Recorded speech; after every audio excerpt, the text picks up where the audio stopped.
So the last posture of the gateway postures, like these three like more difficult postures in the middle of primary series, the last one of those is Garbha Pidasana. And it has a few different parts to it. There's the first part where we thread our arms through and bring the hands towards our face.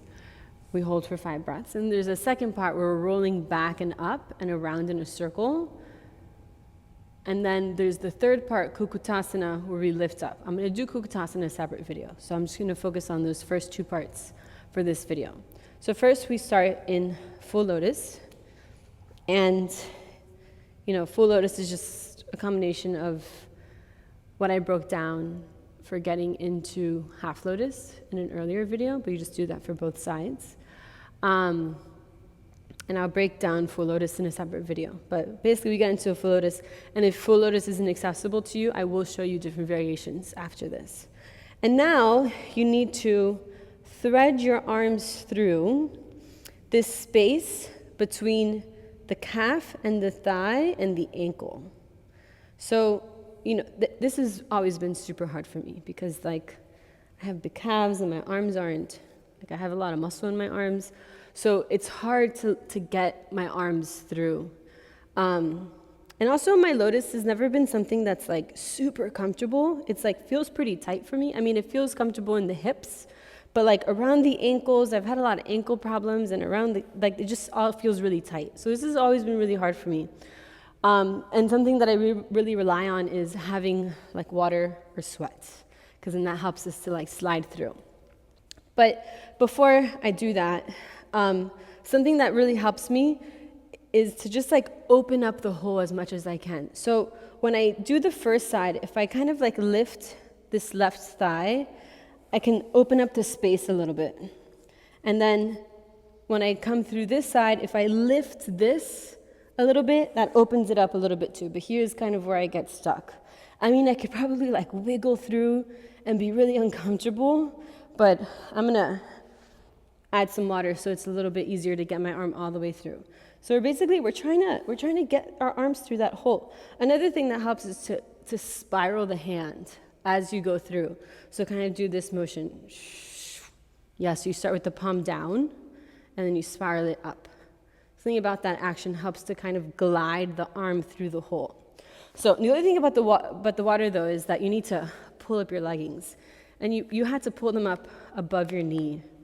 So if I'm gonna do a guided full primary, where I know that it's gonna be a teacher that's gonna be on the count and moving quickly without giving us moments to figure things out, I'll know to wear leggings that I can do this with, because some of my leggings won't do this. To go all the way, even these are kind of a little bit tight to bring all the way up. But so you can bring and just kind of give yourself some lubrication around the elbows, for me around the elbows and behind the knees and the calves. Just spread that in. It's also nice to cool off at this point in guided primary.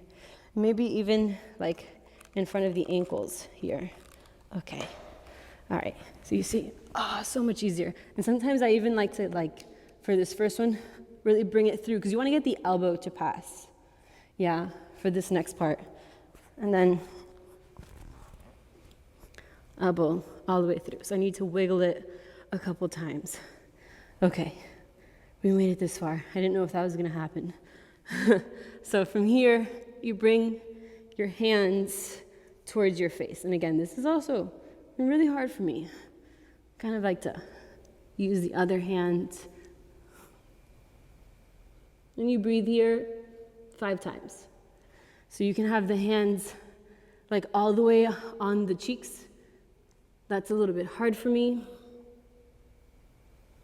1, 2, 3, 4, 5. Okay. And then you tuck the chin. So the first is with the chin up. And then you tuck the chin and bring the hands to the forehead. And now I regret setting up so close to the blocks. So I'm going to try to move so the blocks don't get in my way. All right. Okay. So you're here, the chin tucked, and you have the fingertips coming towards the top of the head. And we're going to exhale Inhale, come up. And the trick here is to use the front of the body strength to get you down and up.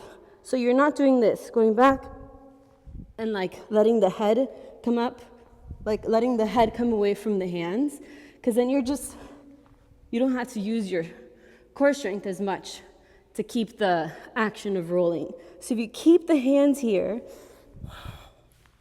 then you have to use the core strength a little bit more, which is one of the things that this posture is getting at. And also this posture is meant to be this like supinate form. It's like you're in the womb.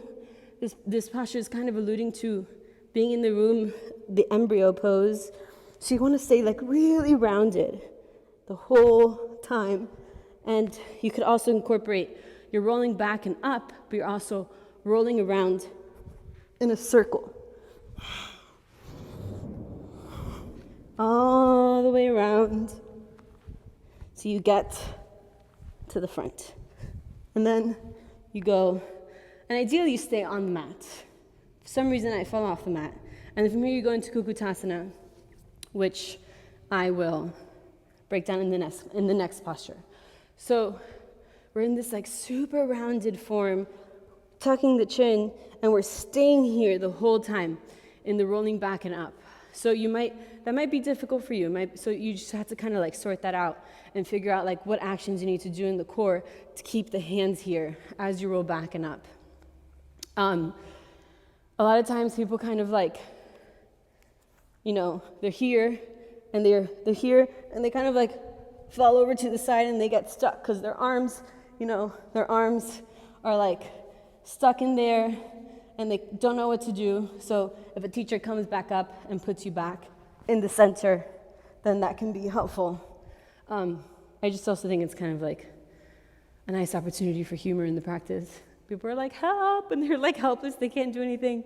I mean, if you don't have a teacher on, you could also just like undo your legs and get your arms out, it's fine.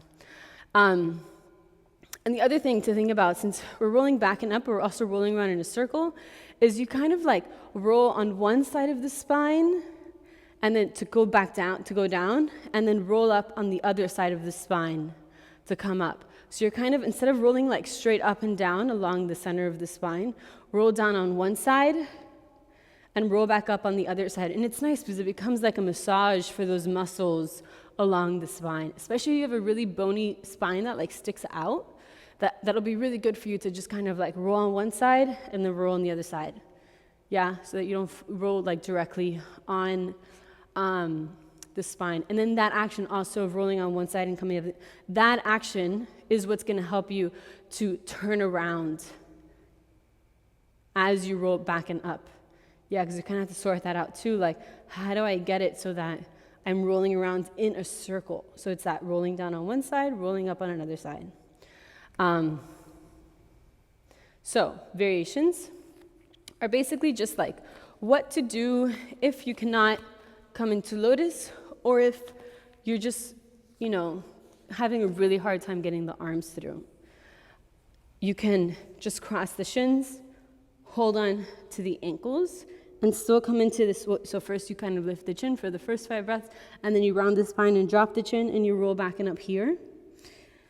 You can do full lotus, and instead of bringing the arms through, bring the legs in and just hug the thighs. You can either interlace the fingers or just hold on to the thighs here. Same thing. 5 breaths, rolling back and up. Yeah. All right. And then, I think that's all I have to say about this posture. It's not my favorite, but it's still, I feel like it's situated in a nice place in the primary series. You're in this space where you just get super aponic, and then after this, we're going to start to open up out to the sides a little bit from the center. All right.